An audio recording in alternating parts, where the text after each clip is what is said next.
ആദ്യം ഇന്നത്തെ prime സ്റ്റോറിയിലേക്കാണ്. PM Shri പദ്ധതിയിൽ ചേരാൻ കേരളം തീരുമാനിച്ചു. കുട്ടികൾക്ക് അവകാശപ്പെട്ട ആനുകൂല്യം നമ്മളായി കളയേണ്ട എന്നാണ് ഇന്ന് വിദ്യാഭ്യാസ മന്ത്രി പറഞ്ഞത്. കടുത്ത എതിർപ്പുമായി CPI രംഗത്തുണ്ട്. സർക്കാർ സംഘപരിവാറിന് കീഴടങ്ങിയെന്നാണ് കോൺഗ്രസ് പറയുന്നത്. 2022 സെപ്റ്റംബറിലാണ് പ്രധാനമന്ത്രി നരേന്ദ്രമോദി PM ശ്രീ പദ്ധതി പ്രഖ്യാപിക്കുന്നത്. ഇത് 2025 ഒക്ടോബറാണ്. 3 വർഷക്കാലം കുട്ടികളുടെ ആനുകൂല്യം കളഞ്ഞത് എന്തിനു വേണ്ടിയായിരുന്നു? സാമ്പത്തിക പ്രതിസന്ധിയുടെ കാലഘട്ടത്തിൽ കിട്ടുന്ന കാശ് കൈവിട്ട് കളയേണ്ട എന്ന് സർക്കാർ അങ്ങ് തീരുമാനിച്ചതാണോ? ഇന്നത്തെ പ്രൈം സ്റ്റോറിയിലേക്കാണ്. PM ശ്രീയിൽ വിവാദങ്ങൾ അനാവശ്യമാണോ? ഈ ചർച്ചകൾക്ക് തുടക്കം കുറിച്ചത് PM ശ്രീയിൽ പദ്ധതിയിൽ ചേരാൻ സർക്കാർ തീരുമാനിച്ചുവെന്ന മാതൃഭൂമി പത്രവാർത്തയാണ്. ഇന്നലെ വിദ്യാഭ്യാസ മന്ത്രി ആ വാർത്ത സ്ഥിരീകരിച്ചു. സർക്കാർ നിലപാട് മാറ്റാതെ വി ശിവൻകുട്ടി അങ്ങനെ പറയുമെന്ന് വിചാരിക്കവയ്യ. അതായത് വിഷയത്തിൽ മന്ത്രി പറഞ്ഞതാണ് ഇന്നത്തെ സർക്കാർ നിലപാട്. നമ്മുടെ കുട്ടികളല്ലേ, നമ്മളെന്തിനാ ഈ ഫണ്ട് കളയാണ്? സാങ്കേതികം പറയും നമുക്കൊരു ബുദ്ധിപരമായും പിന്നെ അടവുപരമായും നല്ലത് കേന്ദ്ര ഗവൺമെൻറ് ഫണ്ട് തരാതിരിക്കാൻ നോക്കിയാൽ അവരത് പിടിച്ചു വാങ്ങാൻ പറ്റൂലല്ലോ. അപ്പം നമുക്ക് അവർ കേരള വിദ്യാഭ്യാസ ഞാൻ പറഞ്ഞല്ലോ അതിനെതിരായിട്ട് ഉള്ള എന്തെങ്കിലും കാര്യം ഉണ്ടെങ്കിൽ അത് ഒഴിവാക്കിയിട്ട് ഈ ഫണ്ട് വാങ്ങി കുട്ടികൾക്ക് പിന്നെ നമുക്ക് പ്രയോജനപ്പെടുത്താം. അതിന് കുറച്ച് ദിവസമല്ലേ ഉള്ളൂ. എന്തിനാ 1466 കോടി രൂപ നമ്മൾ കളയേണ്ട കാര്യം എന്താണ്? കുടിശ്ശികയടക്കം. നേരത്തെ പറഞ്ഞതുപോലെ വിദ്യാഭ്യാസ മന്ത്രിയുടെ മാത്രം അഭിപ്രായമോ നിർദ്ദേശമോ അല്ല, അത് ഉറപ്പാണ്. ഇത് സർക്കാർ നിലപാടാണ്. പക്ഷേ മുന്നണിയുടെ നിലപാടാണോ? അല്ല എന്ന് CPIയുടെ പ്രതികരണങ്ങളിൽ നിന്ന് വായിച്ചെടുക്കാം. PM ശ്രീയിൽ ഒരു പുതിയ ഏതെങ്കിലും അഭിപ്രായങ്ങൾ ഇപ്പൊ ഗവൺമെന്റ് എടുത്തിട്ടില്ല. ഈ സമയം വരെ ഗവൺമെന്റ് നേരത്തെ ഉണ്ടായിരുന്ന അഭിപ്രായങ്ങളുമായി തുടരുകയാണ്. അത് അങ്ങനെ മുന്നോട്ട് പോകേണ്ട പ്രത്യേകമായിട്ടുള്ള ഏതെങ്കിലും ഒരു സാഹചര്യം ഉണ്ടായതായിട്ടും ഞങ്ങൾക്കറിയില്ല. മാത്രമല്ല ബിനോയ് വിശ്വവും ആശങ്ക പ്രകടിപ്പിക്കുന്നുണ്ട്. കേരളം മുന്നോട്ട് വെക്കുന്ന ബദൽ രാഷ്ട്രീയം അത് ഇല്ലാതാകുമോ എന്ന ആശങ്ക. LDF ചേരുന്നുണ്ട്, ചർച്ച ചെയ്യാമെന്ന് മുന്നണി കൺവീനർ. അത്തരം എതിർപ്പ് CPI ഉന്നയിക്കുന്നതിലും തെറ്റില്ല. അത് CPI ഉന്നയിക്കാൻ സ്വാഭാവികമാണ്. ഇടതുപക്ഷ ജനാധിപത്യ മുന്നണിയിലെ ഒരു ഘടകകക്ഷി എന്നുള്ള നിലയിൽ ഏത് പാർട്ടികളും അത് വിശദാംശങ്ങൾ പരിശോധിച്ച് വിശദാംശങ്ങൾ എന്താണെന്നുള്ളത് നോക്കട്ടെ, അതിനുശേഷം ഞാൻ പറയാം. CPIയെ ബോധ്യപ്പെടുത്തുമെന്ന് മാത്രമല്ല കൺവീനർ പറയുന്നത്. കേന്ദ്ര നയത്തോടെ യോജിക്കാനാവില്ല എന്ന് പറയുന്ന TP രാമകൃഷ്ണൻ കേരളത്തിന് മുന്നിൽ മറ്റു വഴിയില്ല എന്നും പറയുന്നു. തമിഴ്നാട് പോലെയല്ല കേരളം. തമിഴ്നാടിന് വരുമാനമുണ്ട്, കേരളത്തിന് വരുമാനമില്ല. അപ്പം അങ്ങനെയുള്ള ചില പ്രശ്നങ്ങൾ നമ്മൾ പ്രായോഗികമായി നേരിടുന്നുണ്ട്. എന്നാലും അതുകൊണ്ട് ഈ PM ശ്രീ പദ്ധതിയുടെ ഭാഗമായിട്ടുള്ള കേന്ദ്ര നയസമീപനത്തോട് നമുക്ക് യോജിക്കാൻ കഴിയുന്നതല്ല. കേരളത്തിന് അർഹതപ്പെട്ടത് വാങ്ങിയെടുക്കാൻ കഴിയണം എന്നുള്ള ഒരു പൊതു നിലപാട് ഇടതുപക്ഷ ജനാധിപത്യ മുന്നണിയിൽ നേരത്തെ ചർച്ച ചെയ്തിട്ടുള്ള ഒരു വിഷയമാണ്. ഇപ്പോൾ അതിലൊരു പ്രത്യേക തീരുമാനം പിന്നീട് ഇത് സംബന്ധിച്ചിട്ട് എടുത്തിട്ടില്ല. അതിനെ ബന്ധപ്പെട്ട വകുപ്പാണിത് എടുക്കുന്നത്. ഈ വിഷയത്തിൽ കോൺഗ്രസ് ചോദിക്കുന്നത് എന്തിനാണ് ഈ നിലപാട് മാറ്റമെന്നാണ്. ഫണ്ടില്ലാത്തതിന് കാരണം സർക്കാരാണെന്ന് BJP കുറ്റപ്പെടുത്തുകയും ചെയ്യുന്നുണ്ട്.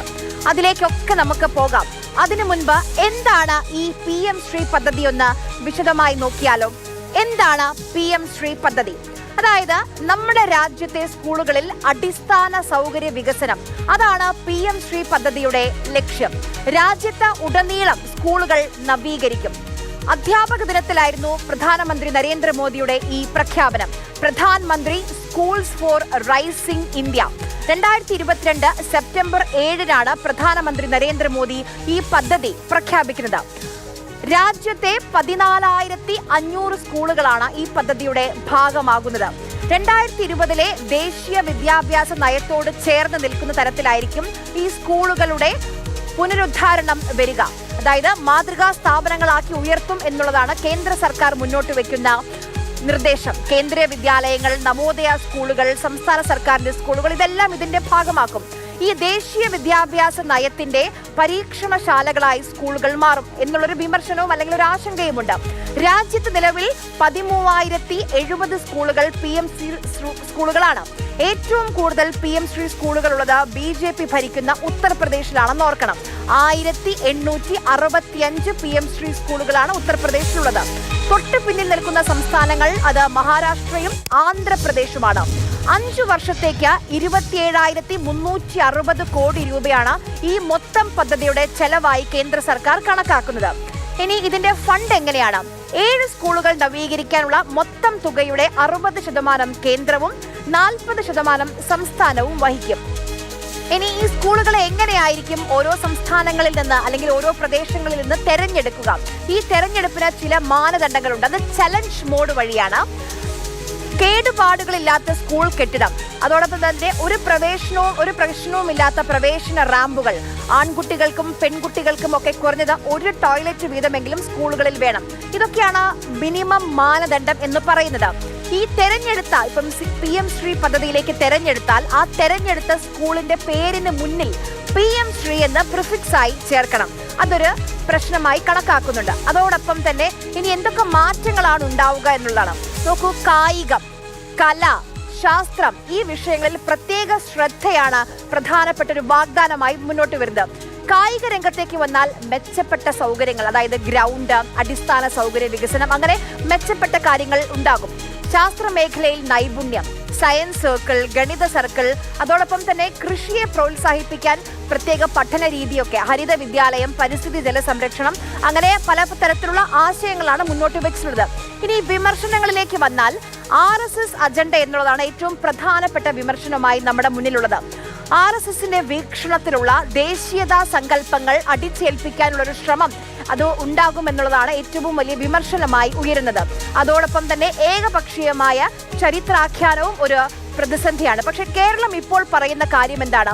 അത് പദ്ധതിയുടെ വിഹിതം അത് നഷ്ടമാകരുതെന്ന് പറഞ്ഞാണ് ഇപ്പോൾ കേരളം ഈ പദ്ധതിയിൽ ഒപ്പിടാൻ അല്ലെങ്കിൽ ഈ പദ്ധതിയുടെ ഭാഗമാകാൻ ഇപ്പോൾ തീരുമാനിച്ചിരിക്കുന്നത്. എന്താണ് PMC പദ്ധതി എന്നുള്ളതാണ് നമ്മൾ ഇത്രയും നേരം വിശദമായി നോക്കിയത്. ഇനി വിവാദങ്ങളിലേക്ക് നമുക്ക് തിരികെ വരാം. ഈ പദ്ധതിയെ ആദ്യം എതിർത്ത സംസ്ഥാനം അത് ഡൽഹി ആയിരുന്നു. കാരണം ആം ആദ്മി പാർട്ടിക്ക് സ്വന്തമായ വിദ്യാഭ്യാസ പോളിസി തന്നെ ഉണ്ടായിരുന്നു. പിന്നെ എതിർത്ത പ്രധാനപ്പെട്ട സംസ്ഥാനങ്ങൾ അത് കേരളവും തമിഴ്നാടുമായിരുന്നു. ആ കേരളമാണ് ഇന്ന് പദ്ധതിയിൽ ഒപ്പുവെക്കുമെന്ന് പറയുന്നത്. എന്തായിരുന്നു PMCയെ പറ്റിയുള്ള കേരളത്തിന്റെ പഴയ നിലപാട്? നമുക്കതൊന്ന് കേൾക്കാം. കേരള ഗവൺമെന്റിന്റെ ഇടതുപക്ഷ ജനാധിപത്യ മുന്നണി ഗവൺമെന്റ് നയം വ്യക്തമാക്കി. നാഷണൽ എഡ്യൂക്കേഷൻ പോളിസിയിൽ ഒപ്പുവയ്ക്കുന്ന പ്രശ്നമേ ഇല്ല എന്ന് നയം വ്യക്തമാക്കി. PMC പദ്ധതിയിൽ ഒപ്പുവയ്ക്കുക എന്ന് പറഞ്ഞാൽ NEP-യിൽ ഒപ്പുവയ്ക്കുന്നതിന് തുല്യമാണ്. ഇപ്പോൾ കേട്ട ഈ വി ശിവൻകുട്ടിയുടെ പ്രതികരണം അത് കുറച്ചു കാലം മുൻപ് വരെയുള്ള കേരളത്തിന്റെ നിലപാടായിരുന്നു. അതിൽ നിന്ന് എന്തുകൊണ്ടായിരിക്കും കേരളം മാറി ചിന്തിക്കാൻ തീരുമാനിച്ചത്? BJP വൈകി വന്ന വിവേകമെന്നാണ് ഈ നിലപാട് മാറ്റത്തെ വിളിക്കുന്നത്. 6-8 കൊല്ലം ഇവർ ചവിട്ടി വെച്ചിരിക്കുന്ന നാഷണൽ എഡ്യൂക്കേഷൻ പോളിസിയാണ്. ആര്? നമ്മൾ പിണറായി വിജയൻ സാറും ശിവൻകുട്ടിജിയും. അപ്പോൾ ഇത് എന്തിനു ചെയ്തു?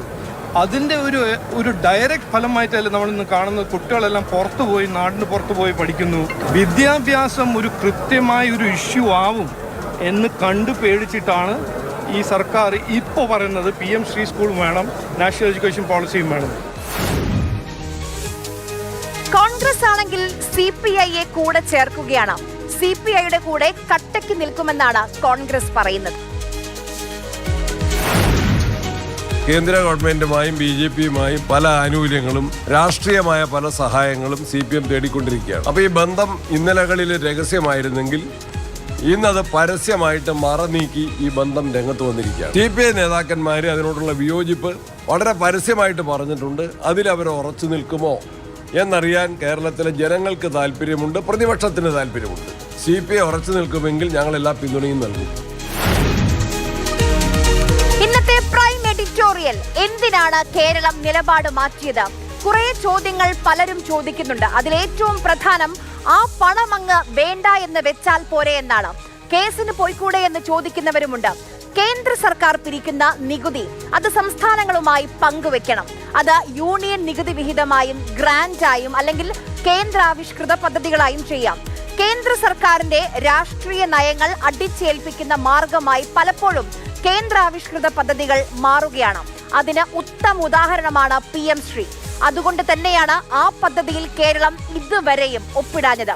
ഭരണഘടനാ അവകാശമാണെന്ന് ബോധ്യമുണ്ടായിട്ടും നയത്തിൽ നിന്ന് പിന്നോട്ട് പോയില്ല. ഒരു ബ്ലോക്കിൽ 2 സ്കൂളിന് കിട്ടുന്ന സഹായം കേരളം വേണ്ട എന്ന് വെച്ചു. പോരാത്തതിന് 60:40 ഷെയറിംഗുമാണ്. കേരളം അംഗീകരിക്കാത്തൊരു ദേശീയ വിദ്യാഭ്യാസ നയം സ്വീകരിക്കില്ല എന്ന നിലപാടാണ് കേരളം എടുത്തത്. അപ്പോൾ കേന്ദ്രം എന്താണ് ചെയ്തത്? ദേശീയ വിദ്യാഭ്യാസ ദൗത്യത്തിന്റെ ഭാഗമായ പദ്ധതികളുടെ മുഴുവൻ പണവും കേന്ദ്രം തടഞ്ഞു. ആ പദ്ധതികൾ ഒഴിവാക്കാൻ പറ്റുമോ കേരളത്തിന്? അതിൽ ജോലി ചെയ്യുന്ന ജീവനക്കാരെ എന്ത് ചെയ്യണം? നോക്കൂ, PM ശ്രീയിൽ കേന്ദ്ര വിഹിതമായി പരമാവധി കിട്ടുക 200 കോടി രൂപയാണ്. പക്ഷേ പിടിച്ചു വെച്ചതോ SSA, അതായത് സർവശിക്ഷ അഭിയാന്റെ 1500 കോടി രൂപയാണ്. അതും കേരളം പോട്ടെ എന്ന് വെക്കണോ? NHM നിങ്ങൾക്ക് ഓർമ്മയില്ലേ? എന്തൊക്കെയോ നിബന്ധനകൾ ബ്രാഞ്ചിങ്ങുമായി ബന്ധപ്പെട്ട് വൈകിയെന്ന് പറഞ്ഞ് 700 കോടിയാണ് ലാപ്സായി എന്ന് പറഞ്ഞത്.